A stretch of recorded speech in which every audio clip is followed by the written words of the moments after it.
ఈ అధికార పార్టీకి మదన్ మోహన్ ఎమ్మెల్యేకు తొత్తులుగా మారి వారే స్వయంగా రక్ష ఉండి పోలింగ్ బూత్లలో పోయి లీకింగ్ చేయడానికి ప్రయత్నాలు చేస్తున్నారు. ఓటర్లను భయభ్రాంతికి గురి చేస్తున్నారు. ఓటర్ ప్రలోభాలకు గురి చేయడానికి పోలీసు అధికారులు, ఇక్కడ ఉన్న స్థానిక అధికారులు, సిఐ, ఎస్ఐ వీళ్ళందరూ కూడా వాళ్ళకు చెప్పు చేతుల్లో పనిచేస్తున్నారు కాంగ్రెస్ పార్టీకి. ఇది ప్రజాస్వామ్యంలో సిగ్గుచేటు. నిజంగా కూడా ఈ పోలీసు అధికారులు చదువుకున్నారా లేదా నాకు అర్థం కావట్లేదు. ఇంకేమంటారు, నీ ఇష్టం ముందు నువ్వు కూడా వేసుకోపో అని చెప్పి నాకు సలహా ఇస్తున్నారు. సిగ్గుండాలని నిజంగా చెప్తున్నాయి. ఇవాళ ఈ ప్రజాస్వామ్యం కూని చేస్తుంటే ఎవరు ఇక నాన్ లోకల్ ఉండదన్నాక తెలిసి కూడా పోలింగ్ బూత్లో ఎట్లా ఏ విధంగా పోతారు, ఏ రూల్ తోటి పోతారు? ఓటర్ అయితే పోవాలా, లేకపోతే పర్మిషన్ ఉంటే పోవాలా?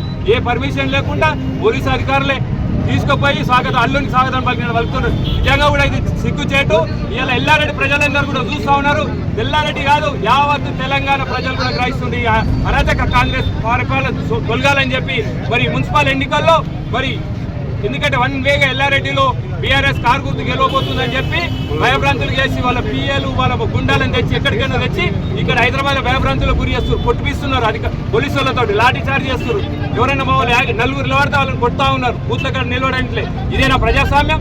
ఇలా ముక్త కంటతో ఖండించాల్సిన అవసరం ఉంది. జై తెలంగాణ.